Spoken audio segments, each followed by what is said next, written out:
Assalamualaikum warahmatullahi wabarakatuh. Yang saya hormati Bu Eka Fadilah SIPMA selaku dosen mata kuliah Metode Penelitian Administrasi. Sebelumnya mohon izin untuk memperkenalkan diri. Nama saya Alia Fauziah, NPM 213515516067, nomor absen ke-13. Di video ini saya akan menjelaskan tentang tugas ke-1 saya, yang mana tugasnya yaitu membuat suatu penelitian antara penelitian kuantitatif atau penelitian kualitatif.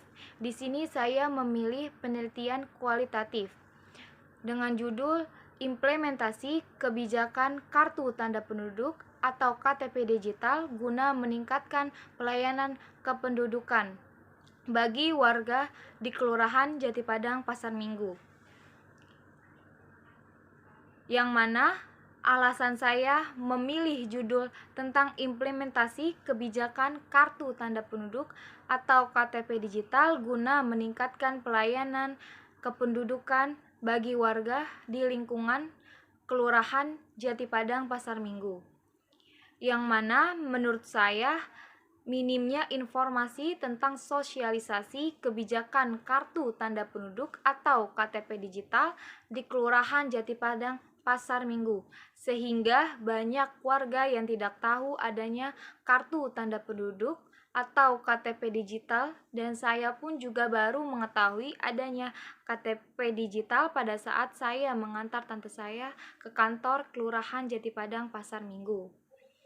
Yang mana tante saya ingin memperbagus KTP elektroniknya karena kartu tanda penduduk KTP elektroniknya buram. Ternyata tante saya diarahkan untuk membuat kartu tanda penduduk atau KTP digital, yang mana saya juga baru mengetahui adanya kartu tanda penduduk atau KTP digital ini, dan juga adanya kelemahan sistem yang belum memadai, yang mana banyak juga masyarakat yang handphonenya tidak didukung dengan spesifikasi terbaru, dan ibu-ibu, bapak-bapak banyak juga yang tidak mengerti cara membuat kartu tanda penduduk atau KTP digital, dan saya ingin tahu apa saja sih kendala yang sering terjadi pada penggunaan kartu tanda penduduk atau KTP digital ini.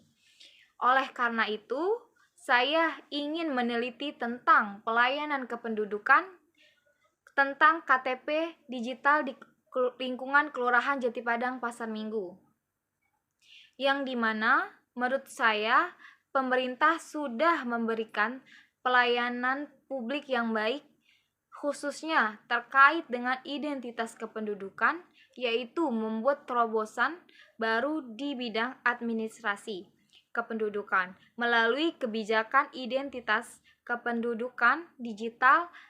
Kebijakan identitas kependudukan digital ditetapkan oleh otoritas publik sebagai jenis penggunaan data dan inovasi korespondensi, dan sebagai salah satu langkah untuk mengalahkan hambatan belangko kartu tanda penduduk atau KTP elektronik, yaitu kartu kependudukan yang berbasis elektronik.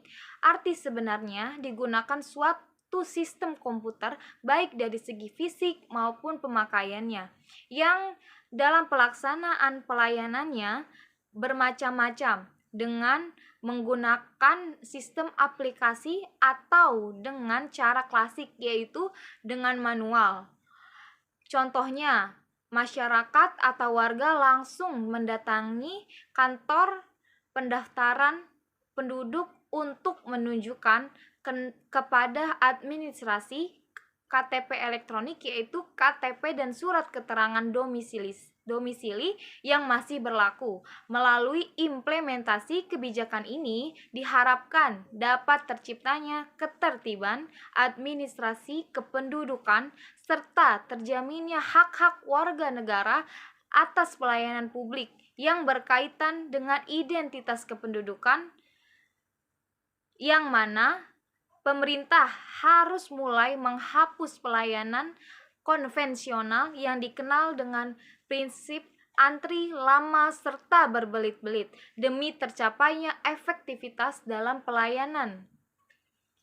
Pelayanan publik juga harus dimaksimalkan dengan pembagian atau pelimpahan wewenang kepada pemerintah daerah dalam hal pelayanan yang kemudian disebut otonomi daerah untuk menjalankan dan melaksanakan pelayanan kepada masyarakat.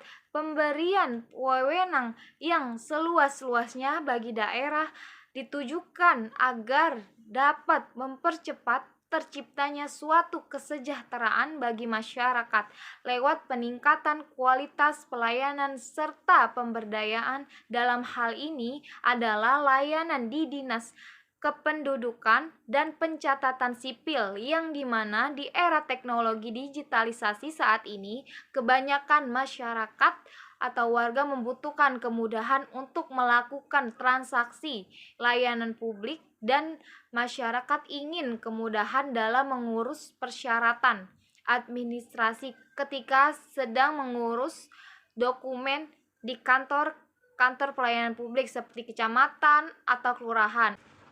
Oleh karena itu, pemerintah menerapkan penggunaan identitas kependudukan digital atau yang disebut IKD pada tahun 2022 sesuai dasar hukum pada Peraturan Menteri Dalam Negeri Nomor 72 Tahun 2022 tentang standar dan spesifikasi perangkat keras, perangkat lunak, dan belangko kartu identitas kependudukan elektronik serta penyelenggaraan identitas kependudukan digital. Identitas kependudukan digital adalah informasi elektronik yang digunakan untuk mempresentasikan dokumen kependudukan dan data dalam aplikasi digital melalui smartphone. Identitas kependudukan digital atau yang disebut IKD ini dapat didownload melalui Play Store maupun App Store. Identitas kependudukan digital atau yang disebut IKD mulai diterapkan untuk masyarakat umum sejak awal tahun 2023. Awalnya sekitar pertengahan tahun 2022, lalu terlebih dahulu identitas kependudukan digital atau yang disebut IKD diuji cobakan kepada pegawai di lingkungan Dinas Dukcapil kabupaten atau kota untuk mengetahui kekurangan dan kelebihan digital ID yang sedang dikembangkan. Tahap selanjutnya, identitas kependudukan digital atau IKD diterapkan kepada pegawai ASN seluruh Indonesia, kemudian baru diterapkan kepada mahasiswa, pelajar, dan masyarakat. Pada tahun 2023 ini, Direktorat Jenderal Kependudukan dan Pencatatan Sipil Kementerian Dalam Negeri telah menargetkan penertiban identitas kependudukan digital atau yang disebut IKD sebanyak 25% dari total perekaman. Dan menurut Kepala Dinas Pencatatan Sipil DKI Jakarta, ada sekitar 2 juta atau 25% warga Jakarta yang telah mengunduh KTP digital dari 8 juta penduduk yang memiliki elektronik KTP. Identitas kependudukan digital atau IKD bertujuan untuk mengikuti penerapan teknologi informasi dan komunikasi mengenai digitalisasi kependudukan, meningkatkan pemanfaatan digitalisasi kependudukan bagi penduduk, mempermudah dan mempercepat transaksi pelayanan publik atau privat dalam bentuk digital, dan mengamankan kepemilikan identitas kependudukan digital melalui sistem autentikasi guna mencegah pemalsuan dan kebocoran data. Oleh karena itu, saya tertarik untuk mengetahui implementasi kebijakan kartu tanda penduduk atau KTP digital guna meningkatkan pelayanan kependudukan bagi warga di Kelurahan Jatipadang, Pasar Minggu. Sekian penjabaran perencana penelitian saya, kurang lebihnya mohon maaf. Wabillahi taufik wal hidayah. Wassalamualaikum warahmatullahi wabarakatuh.